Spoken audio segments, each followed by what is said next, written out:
السلام علیکم دوستو، آج کی ویڈیو میں ہم لوگ بات کریں گے کہ حضرت آدم علیہ السلام سے پہلے اس دنیا میں کیا تھا۔ مفسر قرآن حضرت عبداللہ بن عباس رضی اللہ تعالیٰ عنہ سے روایت ہے، حضرت آدم علیہ السلام کی تخلیق سے تقریباً 2000 سال پہلے اللہ تعالیٰ نے زمین پر جنوں کو آباد کیا۔ جب جنات زمین میں فساد پھیلانے اور آپس میں قتل و غارت کرنے لگے تو اللہ تعالیٰ نے ابلیس، جو کہ شیاطین کا باپ تھا، کو فرشتوں کی معیت میں بھیجا کہ جنات کو سمندروں اور جزیروں کی طرف بھگا دو۔ ابلیس نے فرشتوں کو ساتھ لے کر جنات کو سمندروں اور جزیروں کی طرف بھگا دیا۔ ابلیس شیاطین کا باپ خود بھی جنات کی نسل میں سے تھا، لیکن کثرت عبادت کی وجہ سے اللہ تعالیٰ نے اسے فرشتوں کا سردار بنا دیا۔ فرشتوں کا سردار بننے کی وجہ سے ابلیس میں غرور اور تکبر پیدا ہو گیا۔ اس نے یہ سمجھا کہ مجھے آسمان و زمین میں اتنا بڑا مقام اس لیے ملا ہے کہ میں اللہ تعالیٰ کے نزدیک تمام مخلوقات سے افضل ہوں۔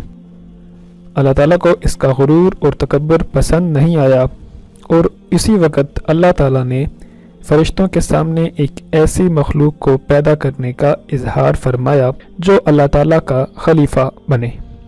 اللہ تعالیٰ کا فرمان ہے قرآن مجید میں، اے پیغمبر صلی اللہ علیہ وسلم، وہ وقت یاد کیجئے جب آپ کے رب نے فرشتوں سے کہا کہ میں زمین میں اپنا کوئی خلیفہ بنانے والا ہوں۔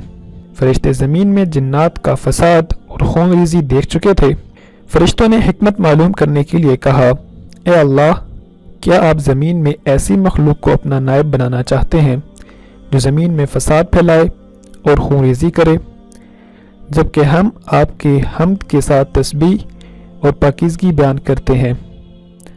اللہ تعالیٰ نے فرمایا، جو میں جانتا ہوں وہ تم نہیں جانتے۔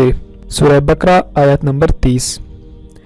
پھر اللہ عز و جل نے اپنی چاہت کو عملی جامہ پہناتے ہوئے حضرت آدم علیہ السلام کا پتلا اپنے ہاتھوں سے تیار کیا۔ اللہ تعالیٰ نے فرمایا، اے ابلیس، جسے آدم علیہ السلام کو میں نے اپنے ہاتھوں سے پیدا کیا ہے، اسے سجدہ کرنے سے تجھے کس چیز نے روکا؟ سورہ صاد آیت نمبر 75۔ رسول اکرم صلی اللہ علیہ وسلم کی حدیث کا مفہوم ہے، قیامت کے دن اہل ایمان جمع ہو کر آدم علیہ السلام کے پاس آئیں گے اور عرض کریں گے، آپ تمام انسانوں کے باپ ہیں۔ اللہ تعالیٰ نے آپ کو اپنے ہاتھ سے پیدا فرمایا، فرشتوں سے آپ کو سجدہ کروایا اور آپ کو چیزوں کے نام سکھائے۔ آپ اپنے رب کے سامنے ہماری سفارش کیجیے تاکہ ہمیں اس مصیبت یعنی میدان حشر کی ہولناکیوں سے نجات مل جائے۔ آپ علیہ السلام فرمائیں گے، اللہ تعالیٰ آج بہت غصے میں ہیں، آج سے پہلے کبھی اتنے غصے میں نہیں آئے تھے اور نہ ہی بعد میں آئیں گے۔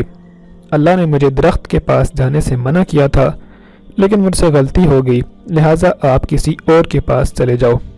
یہ بخاری کی روایت ہے اور اس کے راوی ہیں حضرت انس رضی اللہ تعالیٰ عنہ۔ دوسری حدیث میں ہے کہ سب سے افضل دن جمعے کا ہے، اسی دن آدم علیہ السلام کو پیدا کیا گیا، اسی دن انہیں جنت میں داخل کیا گیا، اسی دن جنت سے نکالا گیا اور اسی دن قیامت قائم ہوگی۔ یہ مسلم کی روایت ہے اور اس کے راوی حضرت ابو ہریرہ رضی اللہ تعالیٰ عنہ۔ ایک اور حدیث ہے، اللہ سبحانہ وتعالیٰ نے آدم علیہ السلام کی شکل و صورت بنانے کے بعد جب تک چاہا انہیں ڈھانچہ کی صورت میں پڑا رہنے دیا۔ ابلیس شیاطین کا باپ آدم علیہ السلام کے پاس چکر لگاتا رہتا تھا۔ جب اس نے دیکھا کہ یہ جسم اندر سے کھوکھلا ہے تو اس نے اندازہ کر لیا کہ یہ ایسی مخلوق ہے جو اپنے نفس پر قابو نہیں رکھ سکے گی۔ یہ مسلم کی روایت ہے جس کے راوی حضرت انس رضی اللہ تعالیٰ عنہ ہے۔ تو میرے معزز دوستو، آج آپ لوگ دیکھ سکتے ہیں کہ اس حدیث میں کتنی سچائی ہے کہ آج کا انسان بالکل اسی طرح جس طرح ابلیس نے کہا تھا کہ یہ اندر سے کھوکھلا ہے اور اپنے نفس پر قابو نہیں رکھ سکے گا، اور آج بالکل ایسا ہی ہوتا دکھائی دے رہا ہے۔ دعا ہے کہ اللہ تعالیٰ ہمیں شیطان کے چنگل سے بچنے کی توفیق عطا فرمائے اور ہمیں نیک کام کرنے کی اور اللہ تعالیٰ کی خوشنودی اور رضا حاصل کرنے کی سعادت نصیب فرمائے۔ حاضر ہوتا ہوں نیکسٹ ویڈیو کے ساتھ، تب تک کے لیے مجھے اجازت دیجیے۔ اللہ حافظ۔